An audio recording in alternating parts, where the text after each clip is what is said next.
So these are the fat sources we want to be focusing on, because there is strong evidence linking these healthy fat sources to healthier lives. In New Zealand, and I know in Australia as well, cardiovascular disease is one of our biggest killers.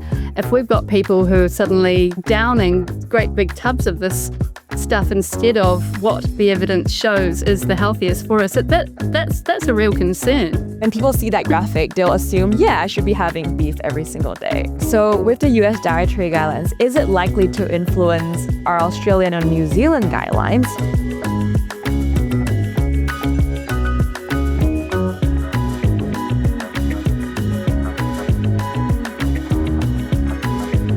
Welcome to Healthy Families with Healthy Food Guide.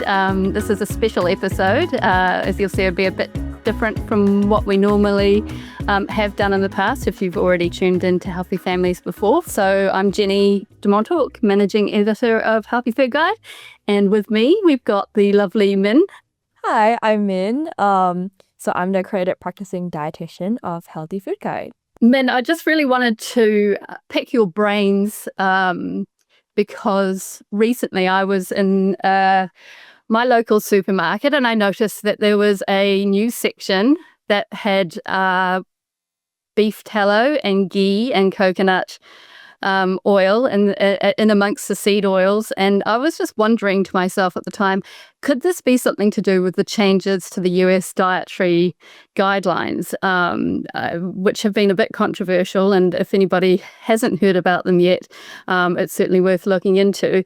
And I was just thinking perhaps they might even be having an influence all the way over here in little old New Zealand or possibly in Australia. Yeah. So that's what we'll be talking about today. Also, we've just wrapped up with our lunchbox awards judging, and they're in the magazine and online now. And I thought it would be a really timely chance for us to go through what works well for packing a healthy lunchbox, whether you're doing it for work or for school. So it would be really great to get your expert tips on what to do there. So it's an exciting show. Yeah, so it sounds like today we'll be diving into more about the US dietary guidelines, clearing up some confusion with beef tallow and seed oils, and also let's unpack some healthy lunch boxes. Yeah, so let's get into it. Seed oils is really controversial. There's lots of claims out there saying they're toxic for you. And let's talk about why people are saying that. So seed oils are essentially oils made from seeds. There are sunflower oil, canola oil, or cottonseed oil. And because they contain this fatty acid called the omega-6 fatty acid, people are believing it's linked to inflammation. And inflammation is a huge word people misunderstand and people are really scared of and think a certain food can cause inflammation in our bodies, which is not the case at all. And there are studies showing that consuming seed oils don't cause inflammation at all, and it even lowers inflammation. So it has those anti-inflammatory properties in them. The misconception lies in that seed oils are commonly used in a lot of ultra-processed foods, like the packaged chips, the packaged confectionaries, or deep-fried foods. And with those foods, it always comes with high sodium, high sugar, and refined carbohydrates. So the combination of those things are essentially what leads to poor health outcomes. So people are worrying about the wrong things. They are stressing too much about seed oils when it's really not doing that much harm to us. So just if I understand what you're saying, it's not so much seed oils themselves. It's the problems are coming with the people who are eating too many of the foods that seed oils come in. So the ultra processed exactly foods like maybe cakes, chips, that sort of thing. And because seed oil is an affordable source of oils, that's why these companies are using them in large amounts in these ultra processed foods to make it cheaper and more shelf stable. But what I'm really interested in with, on one side you've got this idea that seed oils are the devil. But why things like beef tallow or ghee or coconut oil, and those are, I guess, sort of natural. I mean, obviously you'd actually you do have to process stuff to get beef tallow and coconut oil and ghee. In fact, that is processing. But why do people think they're healthier than that's a really good question. Seed oils? they are making a comeback. In the past, people have realized that they're not great for us health-wise and have stopped consuming them so much. But recently, it's really making comeback. And people are claiming that it's, like you mentioned, it's a natural source of fat. It's unprocessed. It has these vitamins and minerals in them. And while that may be true, it still contains a high amount of saturated fats, which is usually found in animal fats and some other fats like coconut oil. And there's strong research linking high intake of saturated fats to health conditions. So dietitians, we know that we need to limit our intake of saturated fats. There's just this craze coming up and a demonization of seed oils that's creating the hype around beef tallow. And people are using it for their skin. They're saying it's a good moisturizer. But then skincare experts are saying the particles are actually not hydrolyzed enough to actually penetrate your skin barrier. So it's really not doing anything other than making your skin appear glowy. It's not actually going in and healing that barrier, which is interesting. So a lot of it is marketing and people just assuming that it's going to work because it's rich in vitamins and minerals. Yeah, okay. I understand that. So basically there's a really good evidence base showing, and it has been for a long time now, that replacing saturated fats with polyunsaturated fats like you get in seed oils and olive oil and avocado oil and all those, if you don't want to go for seed oils, there are alternatives, but that actually lowers your risk of cardiovascular conditions and a bunch of other conditions, chronic health conditions as well. I worry a lot. And I know it sort of sounded a bit silly when I'm bringing up, oh gosh, I was at the supermarket and I saw a new section for these things, and why should I care? Well, in New Zealand, and I know in Australia as well, cardiovascular disease is one of our biggest killers. And if we've got people who are suddenly, downing great big tubs of this stuff instead of what the evidence shows is the healthiest for us, that's really concerning. It is concerning. So what we want to focus on is actually getting our fats from a variety of sources. We want to limit those saturated fats, but we also want to be getting our fats from healthier sources, the poly and monounsaturated fats, like you mentioned. So it's your olive oils, your avocados, your nuts and seeds, and your fatty fish like salmon. So these are the fat sources we want to be focusing on, because there is strong evidence linking these healthy fat sources to healthier conditions. Healthier lives. Right. Okay. Well, thanks for clearing that up for me, Min. That sort of launches me into what started this whole kind of thought train, which was the changes to the US dietary guidelines, or I think they're called the dietary guidelines for Americans officially, I think. Obviously, these are being mired in controversy because we've got RFK Jr., who's already a little bit of a controversial figure. I don't want to go too much into the politics of it, but what I understand is there have been changes to these guidelines, and one thing is good, it's gone from a very, very big document down to a much smaller document. But what they've also done is introduced this graphic, which is this kind of an inverted food pyramid. If you remember the old food pyramid that went obsolete. I think we've had other simpler variations of that in New Zealand and Australia, but it's kind of brought that back, but it's kind of inverted it, and it's got some weird things on it like butter in the middle of it, and a kind of an emphasis on red meat and things like that, which we've just really is quite different from what the advice has been for the past couple of decades anyway.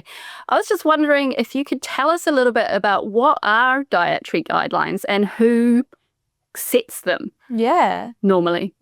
So let's start from the beginning. So dietary guidelines are essentially a bridge between nutrition science and everyday eating. So they're designed to make healthy eating less complicated.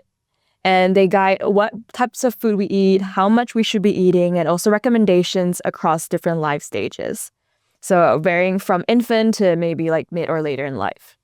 And most of the time, guidelines are kind of boring. They don't really make headlines unless they're controversial, like the US dietary guidelines, which is interesting how they approached it, honestly.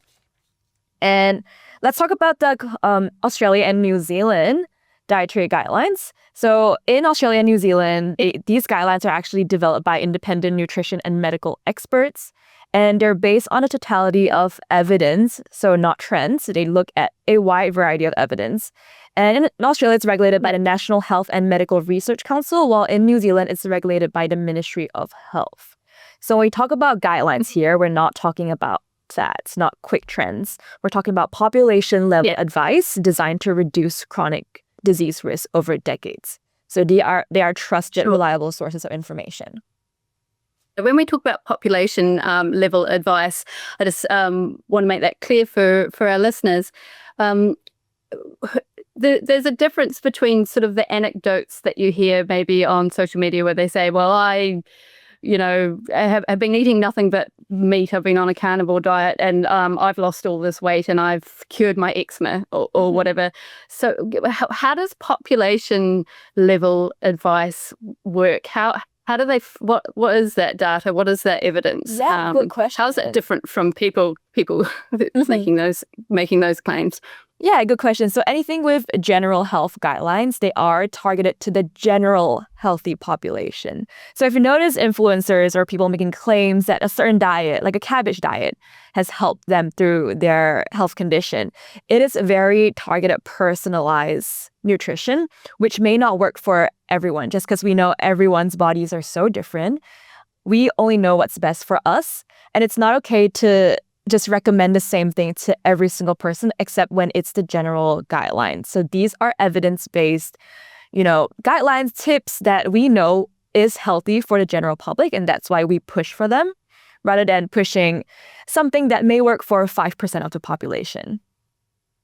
Yeah. Sure. Okay, thanks for making that a bit clearer. That's all good.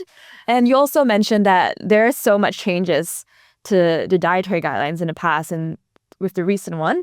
And the main one being how the whole document is very simplified now. So it used to be over 100 pages, and now they've cut it down to around 10 pages, which is interesting.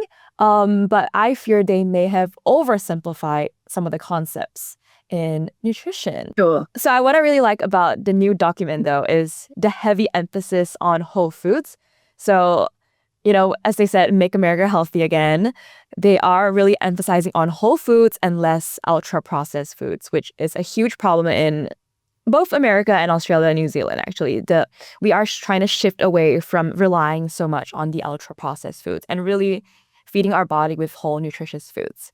So that's what I really like about it. Okay, so I'm glad you're looking for positives in them. And what are some of the things you might be a little bit concerned about, or what else do we need to know about these? Yeah, like you mentioned, the graphic is a bit controversial. So I've actually went through the document, and the tips and I guess, guidelines and text in the documents are really good and detailed, and they're evidence-based, they're solid advice.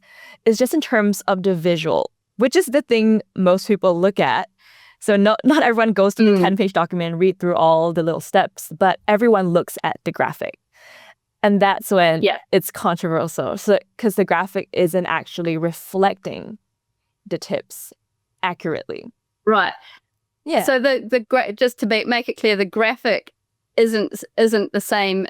The information or advice on the graphic, or what you'd interpret from the graphic, isn't actually the same as what is being said in the internal document that is actually providing the guidelines. Exactly. Have you got an example, perhaps, of what might be different from what the graphic is versus what the actual advice is? Yeah. So, when you look at the triangle, the first thing you'll notice is butter is in the middle. And butter is a saturated fat, and it's not a fat that we recommend to consume excessively. It's okay in moderation. We want to limit our intake of saturated fats. So it's interesting to me that they smacked it right in the middle of the triangle rather than having something like avocado or olive oil And it's just they just highlighted it in the middle, which is, it's really interesting. And also, protein being placed as one of the main sources of our diet, but they're depicting red meats. So if you notice on the left side triangle, a huge chunk of it is a piece of beef. And so when people see that graphic, they'll assume, yeah, I should be having beef every single day. Yeah, so it's not really depicting the nuance of nutrition. Yes, it's trying to showcase protein, but then it's missing the point that, yes, we do need protein, but we should be eating across a variety of protein, and also the lack of representation of plant-based protein, which we know is really high in fiber. It's protein, it's super nutritious, and it's affordable, budget-friendly source of protein. And it was interesting to see that they just didn't really represent it in the visuals. Yeah. So presumably, though, what you've got there is this visual of, hey, here's red meat, that's protein. Here's butter in the middle, that's, fats, healthy fats. Which it obviously isn't. But then in the actual internal document, they're not saying you should get all your protein from eating steak every day, are they? And they're not saying you should be loading up on butter every day. So that's where that disconnect is, isn't it? Because there was something that I read where they were saying that basically if you kind of took the interpretation from the graphic and ate like that, and you from all those food groups that they're showing there, you would in one meal hit your saturated fat limit for the entire day, and because those limits are in the actual guidelines, and so you're being told on the inside this is what you should be doing, this, and that is kind of evidence based and so on. But then the actual visual, which is what most people will be looking at, is going to be confusing the hell out of people, really. Yeah, and I'm not sure if our listeners know about the My Plate model, which is essentially a visual guide for healthy eating, and it showcases what your portions of different food groups should look like on a plate. And they've completely changed that into the triangle, which I think confuses people a little because that's not how we're used to eating. We don't eat on a triangle plate. So, No. So I think absolutely not. I miss the My Plate model, actually. I really do like it, and it's something I use with clients. I like to tell them, this is how much certain food should take up your plate. And I think that's just an easier representation of how we should be eating. Yeah, what are your thoughts on that? Right. Yeah, so the My Plate, I guess it's a little bit, we've got this on Healthy Food Guide or healthyfood.com. We have the My Perfect Plate.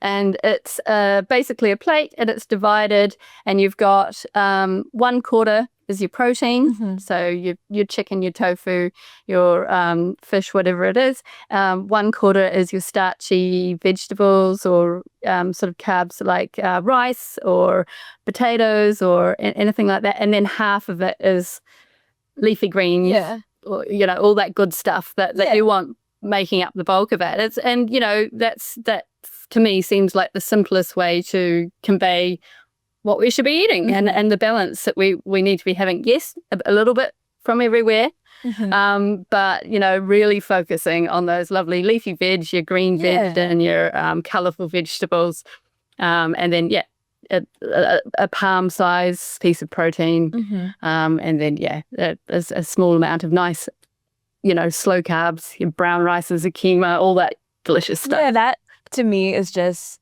when I give clients little visual handouts, that's just an easy representation and people don't get as confused. But it's also interesting to see how whole grains are also not as represented in the visual guide. So they've kind of chucked it down the bottom and made it like a little small section in the US dietary guidelines in the triangle. Yeah. So it's only a little small chunk at the bottom that's saying, have your whole grains.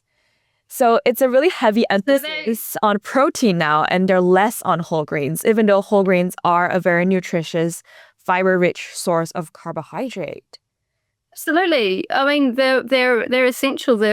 We've had reports out, over, consistently, almost yearly over the past 10 years, talking about how eating a diet rich in whole grains helps prevent a whole host of our chronic diseases that are, plaguing our our populations.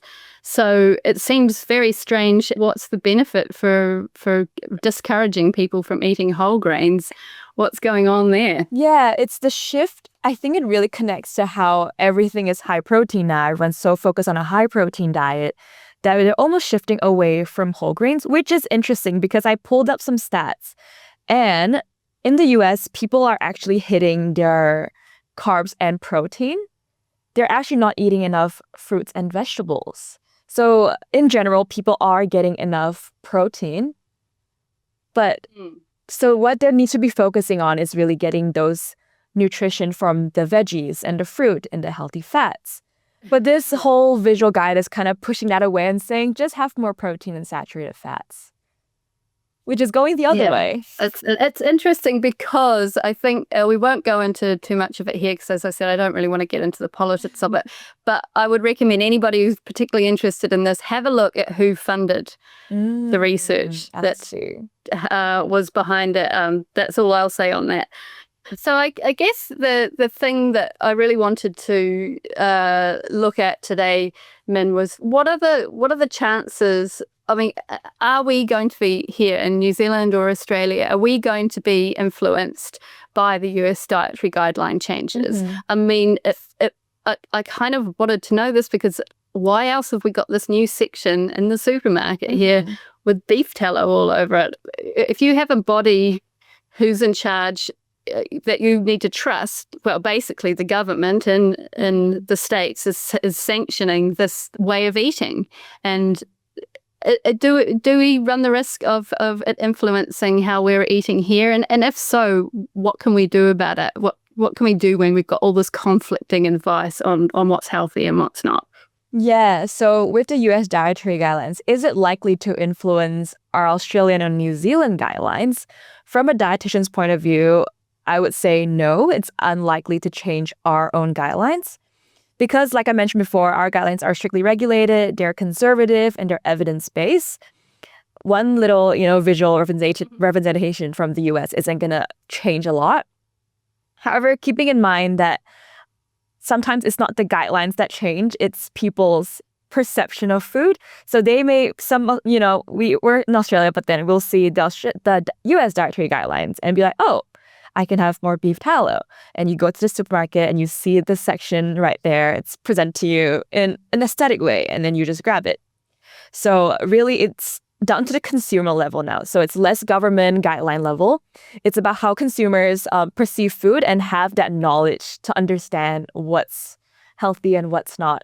So if, when in doubt, always go back to our own Australian or New Zealand dietary guidelines, because those are the evidence-based nutrition advice. There's so much health misinformation online. Everyone's telling you to do something different. But really just going back to the basics, to put it bluntly, healthy eating is boring. We've known for centuries what we need.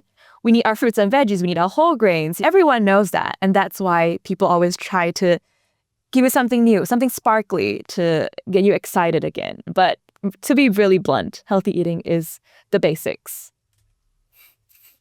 So it's really about sticking to the basics, following our own advice. We don't need to look over to the US to see what they're doing over there. Nope. It's a bit crazy over there at the moment anyway.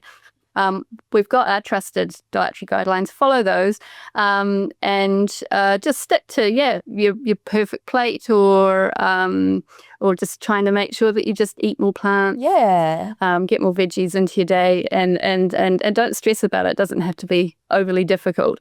I like that advice, Min. Actually, while we're on that, I mean, how many people actually follow dietary guidelines, like in the US and over here? It's hard to say exactly, but in the US, 80% of the population don't meet the fruit and veggie or dairy recommendations with their guidelines. Oh, God. So 80% are 80%. 80%. So 20% of people are hitting their targets for fruit, veg. Yeah, and 50% of calories of what they're eating is actually from the ultra-processed foods. So it's the chips, the ice creams, the crackers, the muffins, the store-bought cupcakes.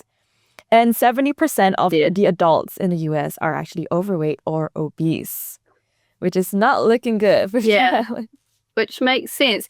And I think that was one of the arguments for changing the dietary guidelines. But as far as I can tell, that's a moot point because they weren't following them in the first place. Yeah. And I mean, are they going to follow them now? Yeah. So if it were up to Right. me, I would actually emphasize the veggies, the fruits, just because 80% of the population aren't hitting that, whereas they're eating an adequate amount of protein. Yeah. So if I were to recreate the US dietary guidelines, it would be a heavy emphasis on plants and whole grains. Yeah, finding a way to make plants sexy. People eat more of these. It's tough out here. It's tough out here. Yeah. Getting some of the gym bros, eating celery or something. We need to bring Popeye back. We do. Yeah, we need to make eating veggies trendy again. Yeah. Exactly. Yeah, make veggies great again. Well, thank you, Min. That's really interesting, and that's answered a few of my questions about those dietary changes. Now let's move on to something a bit lighter and a little bit more practical. Obviously, we've just wrapped up with our lunchbox awards, so we've got lunchboxes on the brain. The kids have gone back to school. Work is back on. It's the beginning of the year. We want to do everything right.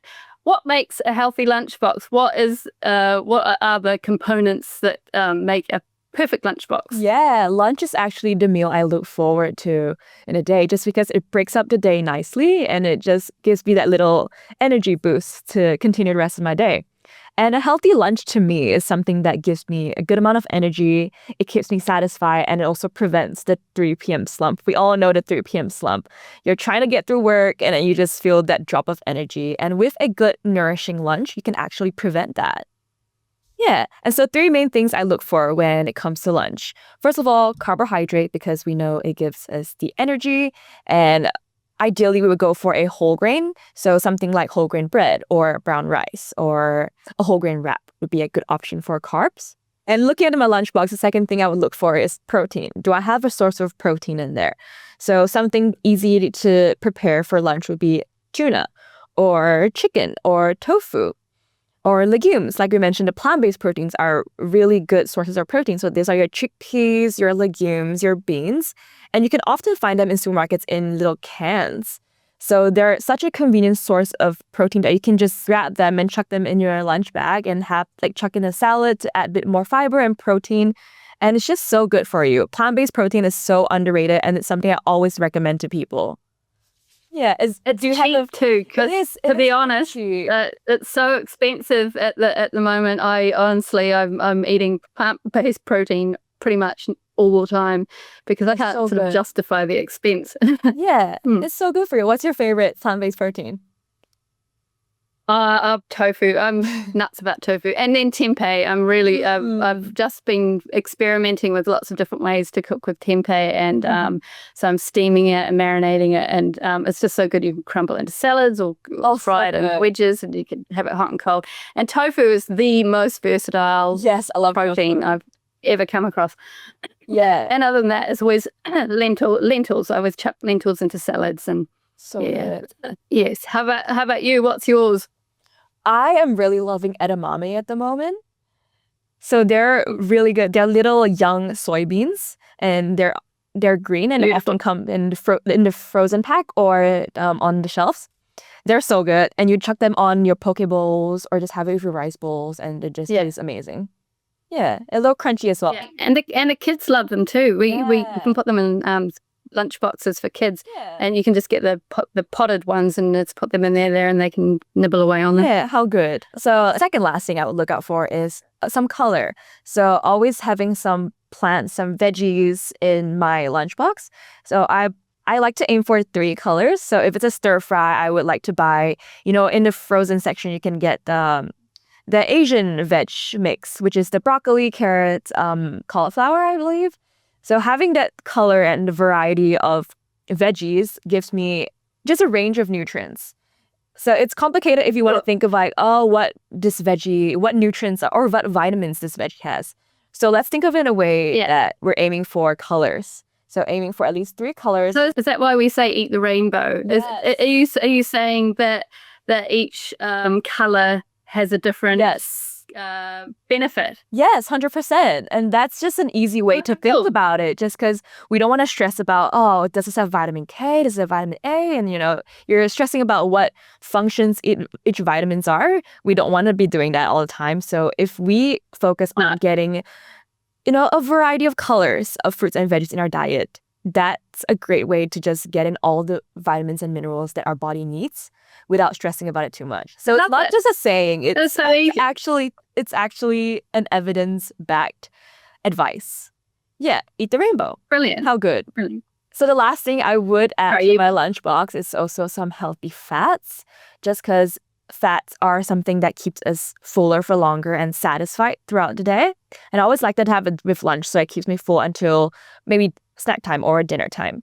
So I love going for either like half an avocado with my meal, or a drizzle of olive oil with my salad, or even just like some chopped up nuts sprinkled over whatever I'm having.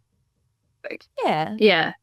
So that's really like if you're sort of unsure about what's a healthy fat and what's not, and understandably, because there's so much confusing information out there at the moment, a healthy fat is what you're really looking at is like, avocados, nuts and seeds, and your olive oils, your avocado oils. Yeah. Okay, that makes it easy. You can just make a dressing, top your salad with some seeds or nuts, and then you're getting what you need. Peanut butter, I suppose, if you wanted to have a smoothie, putting some peanut butter in it. Yeah, and oftentimes people are afraid of fats because they feel like, oh, it's just so high in calories. But the thing is, the healthy fats are good for you. They're good. They prevent health conditions as well, and they're good for heart health. And also, they keep you fuller for longer, which prevents you from over snacking later in the day. So it's not always about like keeping your meal as low calorie as possible.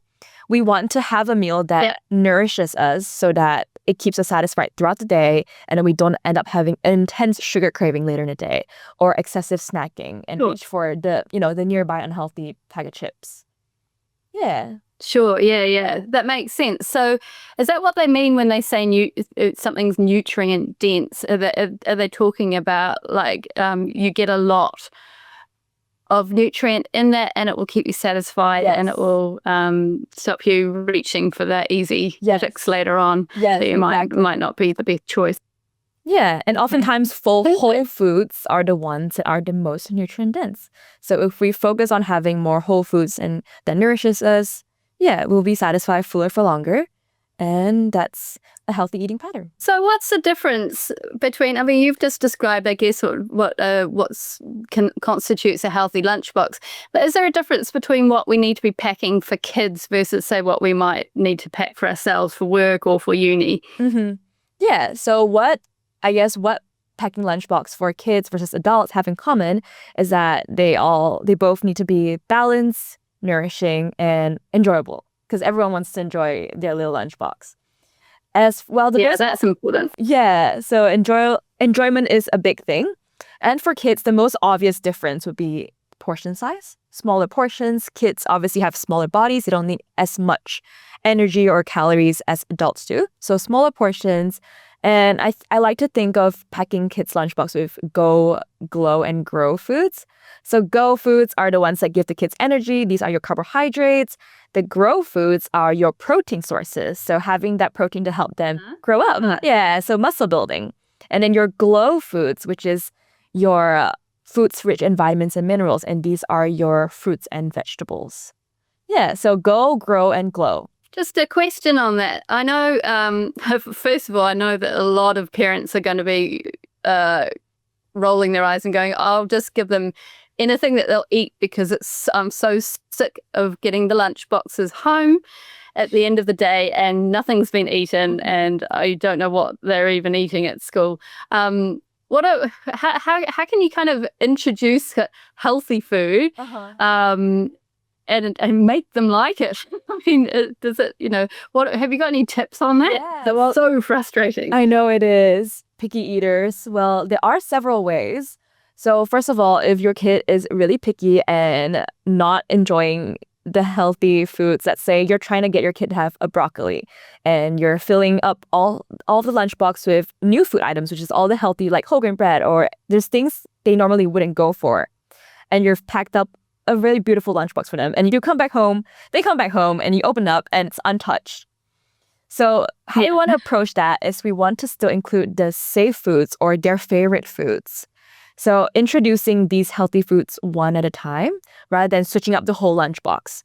So if they're enjoying, a cheese toastie at the moment, have that cheese toastie, but also having that broccoli on the side, some carrot sticks, just having that variety and that choice.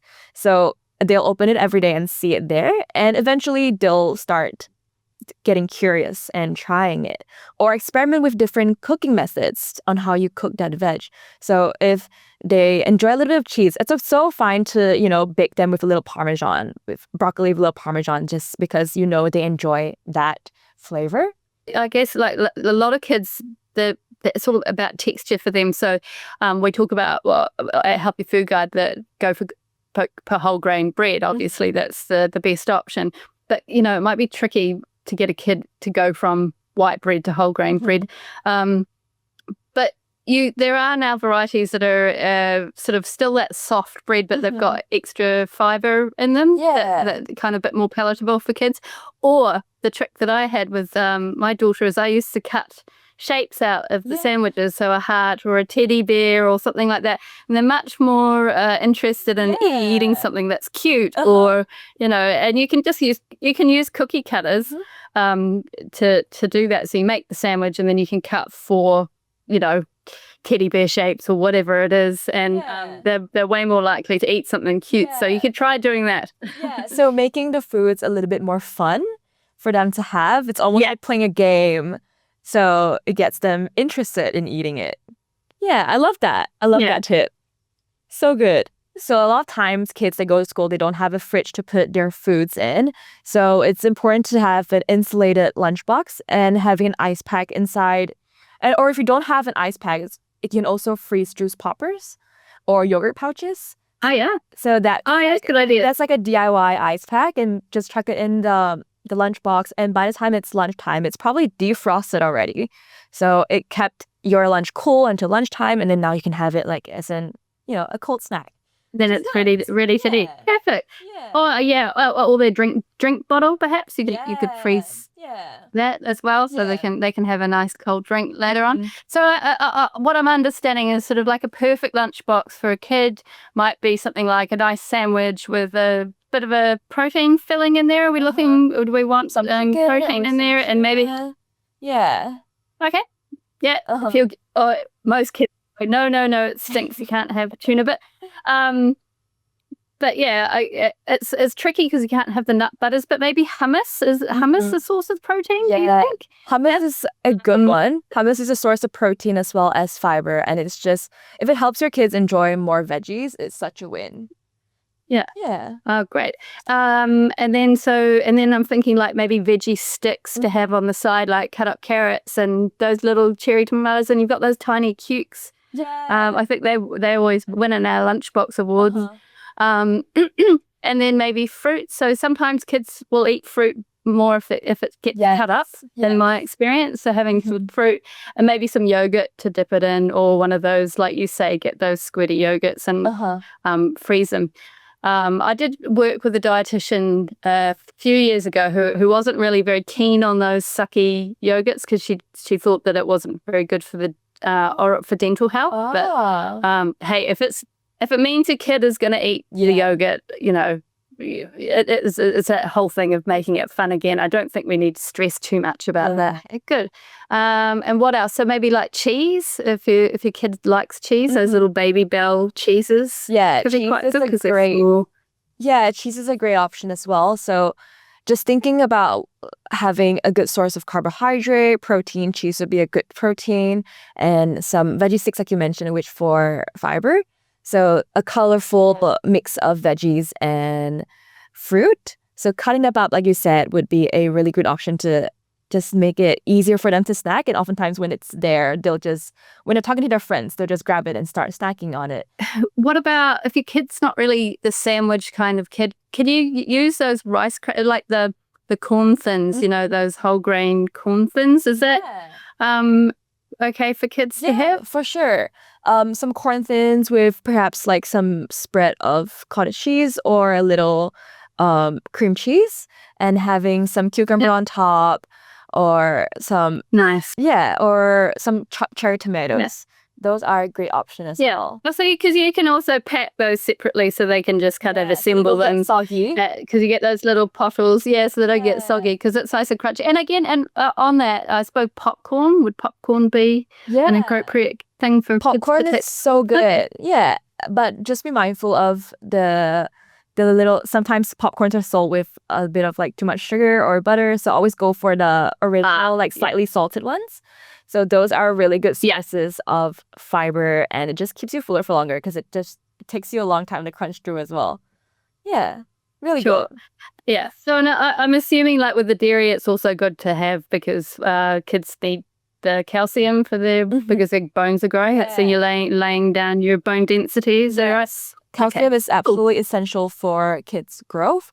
So having a little milk box or some yogurt, like you mentioned. What's the difference? So for a adult's lunchbox, what are the key differences?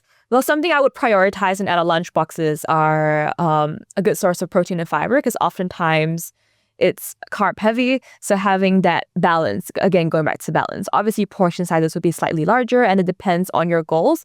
Someone who's training a lot, going to the gym a lot, might have a bigger portion of lunch, and that's so fine. So context really matters when it comes to adults. Or if you know that you're just working today and you're pretty much on your desk the whole time, you wouldn't need as much calories. That's so fine. It's all about portion control.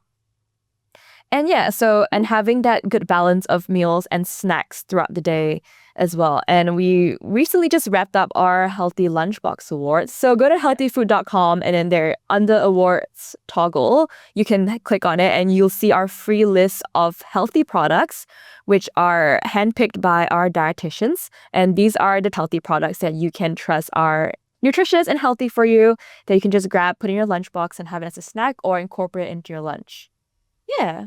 What are you having for lunch today, Min? Well, I actually meal prepped over the weekend, and I prepped a Korean rice bowl. Have you heard of bibimbap?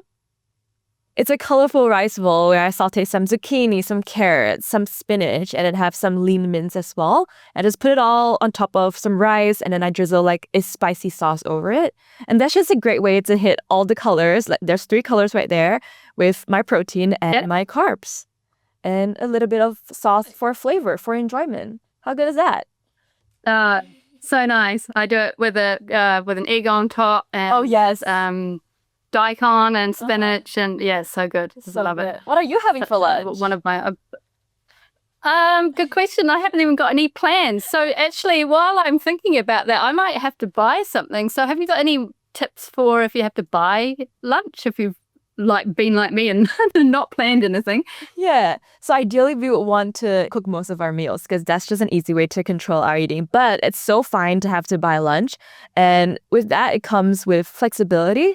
So understanding that it's okay if not all your meals are perfect. We always want to aim for the better option. We don't have to always have the best option, but it's always thinking, what can I do better? So like I mentioned, the theme of today's podcast is really balance. So looking for balance and not perfection. So when you're looking at the menu, just picking the one that has a good source of carbs, because of protein, and the colors. If you've run out of options and you bought a meal that doesn't have enough veggies, maybe it's head to the shops and get a box of cherry tomatoes, or some cucumbers to snack on, to kind of add to it. So you don't have to stress about your meal not having enough nutrients, just because you have the whole day. Like, one meal is not going to ruin your entire day. So you don't have to worry about it all being one meal. If you think about, okay, I didn't really have many vegetables at lunch, so if I have them in my snack later on. Spot on. That's fine. Spot on. In a perfect world, we want to have balanced meals. But on the off chance where you don't have balanced meals, that's so fine. So it's always shifting the mindset to thinking, what can I add to it? Just to make it a bit more nutritious and to hit that little bit of more of a balance. And then oftentimes, if I know I'm going out for lunch and it's not somewhere with a lot of healthy options, I'll make sure I have a really good breakfast, just so I know, I'm nourished for the morning. I don't have to stress too much about lunch. And that's a good way to think about it. A lot of that restaurant food or cafe food can be a bit high in sodium. Yeah. What do we need to look for there? Amount. Yeah, so generally you want to aim for, well, not every restaurant has the sodium level listed on the menus, but we want to aim for less than 700 milligrams of sodium per meal. But that's so fine if you don't. Yeah. There's little strategies you can do to be more mindful of the sodium amount. Like, for example, if you were to have a soupy noodle dish, being mindful of not drinking the soup is a good way to manage your sodium intake. I was going to say, so are those the sort of culprits? What are we looking for? Are there main culprits? Like, I mean, I guess maybe soy sauce is obviously a bit high in sodium, so you might want to be not using too much of that. Or what would we be looking for? So anything like really sauce heavy tends to be higher in sodium, just because sauces are high in sodium. But also dressing, sometimes if you could ask for a dressing on the side, and you can also control the amount of dressing you put on your meal, would be a good way to control that sodium amount. So sodium is also really high in a lot of ultra-processed foods. So maybe when you have two items and one is like a schnitzel, which is a processed kind of meat, and one is a grilled chicken, going for the grilled chicken is a better option just because we know that the sodium amount is less, it's less processed. So just making the comparisons and making the healthier options would be a good way to decrease the sodium amount you have. Yeah. Okay, that's really good advice. And why does it matter how much sodium we have? So sodium is linked to our blood pressure, and obviously we want to keep our blood pressure in check. So we don't want to have too much sodium, because too much sodium is going to increase our blood pressure, which is going to lead to an array of health problems, which we want to avoid. Especially if you have some kidney problems, we have to be mindful of the sodium content you're having. And it's just general health. It's always good to be mindful of the sodium you're having, just because if you have a sodium heavy meal, you will find that you don't feel your best after anyway. So we want to avoid that. And feeling good is important, and that's really one of the main things we eat for. Absolutely. We want our food to make us feel good. Enjoyment and feeling good. Well, thanks, Min. That's been really informative. If you want to find out about any of the topics today, or anything to do with healthy eating, head over to healthyfood.com or pick up a copy of the latest issue of Healthy Food Guide magazine. Have you got any parting words for us, Min? I think I'll just keep it simple, stick to the guidelines, and aim for balance, not perfection.